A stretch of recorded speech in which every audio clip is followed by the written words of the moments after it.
आदाबर, मैं बागी सूफी सही आज फिर से पेश हुआ हूँ आपको एक नए टॉपिक को समझाने या एक नए आने वाले दौर के लिए कुछ अंदेशे देने, एक नए तरीके की ज़िंदगी के लिए बिल्कुल नए तरीके के पौधे बोने के लिए और उन ठूठों को जड़ से उखाड़ फेंकने के लिए जिनके तने दीमक ने खा लिए थे, सड़े हुए थे, या जिनके फल जहरीले थे। तो मैं आया हूँ नई आने वाले खिलने वाले बाग में, या नए चहकने वाले महकने वाले गुलशन में नए पनपने वाले पौधों के बीज रखने के पैगाम आपको देने। तो पैगाम ये है, और आज का टॉपिक ये है कि शिक्षा, एजुकेशन का जो एम है वो आपको ज़िंदगी देना है, ज़िंदगी की ओर ले जाना है, ना कि आपका दिमागी बोझ बढ़ाना। आज के दौर में जिसे एजुकेशन, शिक्षा, इल्म कहा जाता है, वो महज एक दिमागी बोझ बन के रह गया है, या एक सामाजिक होड़ बन के रह गया है, जिसका इस्तेमाल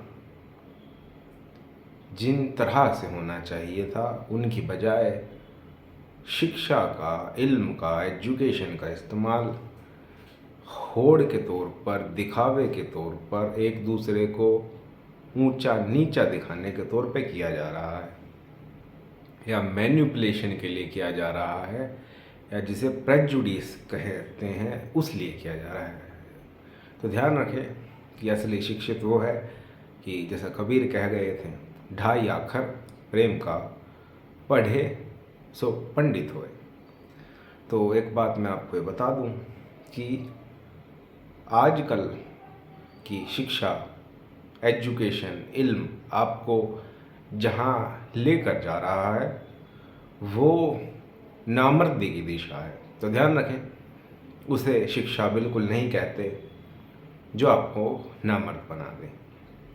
शिक्षा वो है जो आपको पुरुषत्व या मर्दानगी की ओर ले जाए, या मर्दानगी दे। तो ध्यान रखें कि मर्दानगी वो है जो महज जेनिटल्स, लिंग या नफस से ताल्लुक़ नहीं रखती। मर्दानगी एक बुलंद शय है। तो ध्यान रखें कि शिक्षा आपको नामर्द ना बना दे।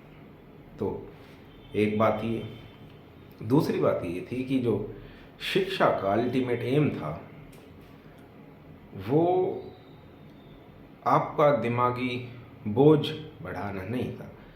शिक्षा का अल्टीमेट एम था आपको जीवन की ओर ले जाना, एक जीवन देना, क्योंकि जीवन भगवान के ज़रिए दिया गया हमको सबसे बड़ा तोहफ़ा है, और जीवन को पूर्णतया जीना ही भगवान को खुश रखना है, और जीवन की पूर्णतया में ही जीवन का चरमोत्कर्ष है। तो एक बात तो ये।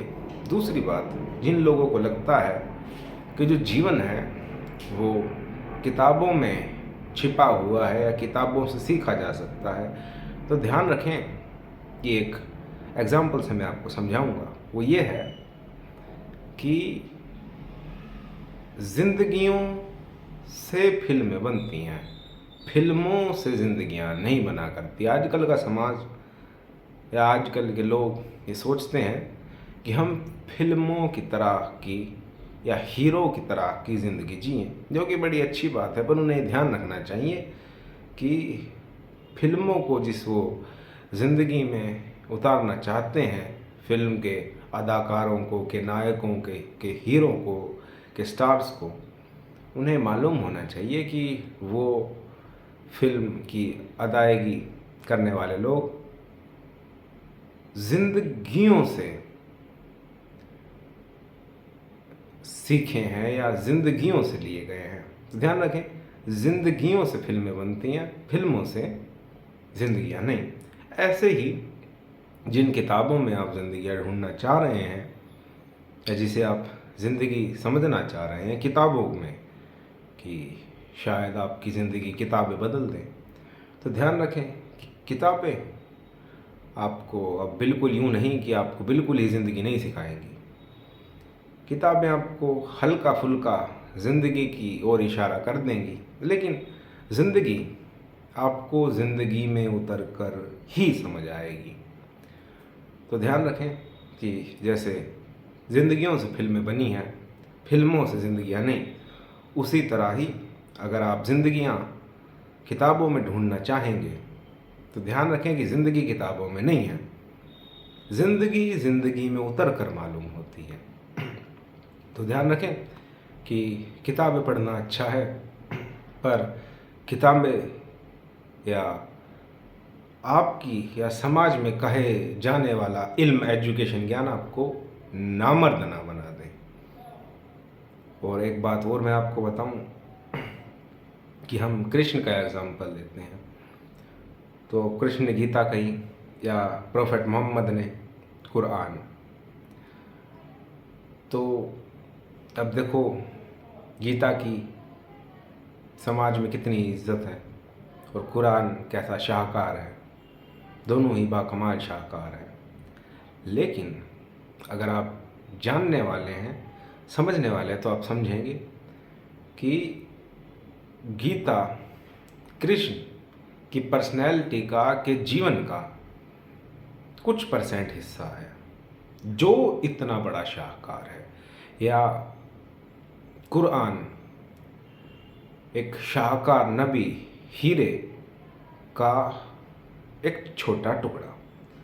तो ध्यान रखें कि आज भी इतने बरसों बाद प्रोफेट मोहम्मद को या कृष्ण को क्यों जाना जाता है? उनकी ज़िंदगी की वजह से, उनके चुनावों की वजह से, उनकी अज़मत की वजह से कि कुछ ऐसी ज़िंदगी तो उन्होंने ज़रूर गुजारी है कि जो इतने बरसों बाद भी मौजूद है, या जिसकी बात समाज में है मिटाने के बाद भी। या एक शेर में कहूँ कि गाने के लफ्ज़ से कि पत्ती पत्ती झड़ जाए पर खुशबू कम ना होए। तो उनकी ज़िंदगियों की खुशबू कम नहीं हो रही है, बल्कि महक बढ़ती ही जा रही है, चहक ज़्यादा ही होती जा रही है। तो बात ज़िंदगियों की है, तो ध्यान रखें जिन ज़िंदगियों को आप किताबों में तलाश नहीं है, वो किताबें आपको उसकी ओर ले तो जा सकती हैं, लेकिन पूरी ज़िंदगी आपको नहीं दे सकती।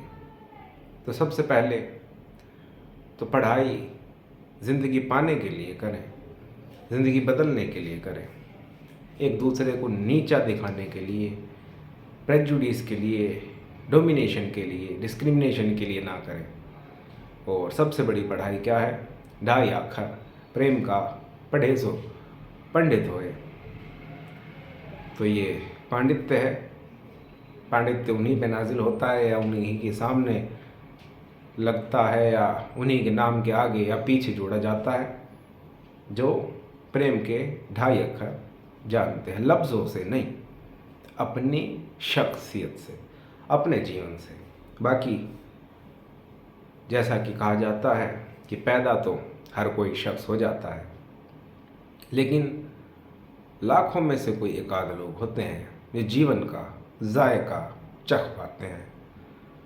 तो ले दे के मेरा एम, या हर फ़लसफ़ी का एम, या हर उस शख्स का एम जिसने जीवन को जाना है, भोगा है, जिया है, उसका एम आप सबको उस अजीम तरीन जायके के एकाध कतरे चखाना है, ताकि आपको उसका जायका मालूम हो, आपको उसका ज़ौक़ व शौक़ हो सके और आप समझें कि वो किस कदर स्वादिष्ट है या किस कदर बाकमाल उसका स्वाद है। तो आप समझें कि जीवन से बेहतर कुछ नहीं, वो एक अवसर है। और शिक्षा हमें जीवन की ओर ले जाती है। तो वो शिक्षा जो आजकल के ज़माने में जीवन ख़त्म करने का तरीका हो गई है, वो शिक्षा मेरी नज़रों में या हकीकत नज़रों में शिक्षा नहीं है। उससे बेहतर तो हम अशिक्षित ठीक हैं, या उससे बेहतर तो कबीर अनपढ़ सही थे, या कहते हैं कि नबी तो मोहम्मद साहब तो पढ़ना लिखना भी नहीं जानते थे। लेकिन उस सब के बावजूद वो ढाई आखर प्रेम के जानते थे, इसी वजह से उनका नाम और निशान आज तक मौजूद है। तो उम्मीद है कि आप नामर्द कर देने वाली पढ़ाई आज से ही छोड़ देंगे और उस ढाई आखर प्रेम के याद करेंगे, अमल में लाएंगे, जो आपके बदन में खुशबू पैदा करे, कि जिसकी खुशबू से ये बाग चहक और महक सके। वो जो ठूठ है उनकी जड़ें ख़त्म हो और एक नया बाग लहराए, खिलखिलाए, और उस बाग की संभावनाएं इस कदर बेहतर हो कि जिसकी खुशबू मिटाए ना मिटे। और ध्यान रखें कि एक फूल है जिसे सदाबहार भी कहा जा सकता है या कहा जाता है, तो वो बाग हम ऐसे सदाबहार फूलों से भरेंगे जिसकी बहार कभी नहीं जाती, जिन्हें मालूम ही नहीं है खिज़ा या पतझड़ क्या होती है। तो उम्मीद है आप उस बाग के गुल बनेंगे और एक बिल्कुल नए उन्नत समाज की नींव रखेंगे। तो ध्यान रखो कि आप एक फूल हो तो अपने अंदर इतना महको कि आपके गिर्द हर उदास फूल आपकी महक से महक उठे। आज का पैगाम तमाम।